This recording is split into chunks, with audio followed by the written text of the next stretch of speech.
রসুলগণ দুনিয়াতে আসতেন কেন? এই তাহিয়াতুল কলবিকে অমানুষকে মানুষ বানাবার জন্য। ওমর ইবনে খাত্তাব রাদিয়াল্লাহু তাআলা বলেন, অমানুষকে কি বানাবার জন্য? ফেরেশতাকেও দামি বানাবার জন্য, ফেরেশতাকেও দামি বানাবার জন্য।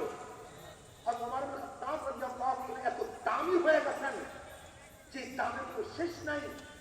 জান্নাতের মধ্যে নবী আলাইহিস সালাতু ওয়াস সালামের যে বন্ধু থাকবে, রফিক থাকবে, তার মধ্যে একজন থাকবে ওমর ইবনে খাত্তাব রাদিয়াল্লাহু তাআলা।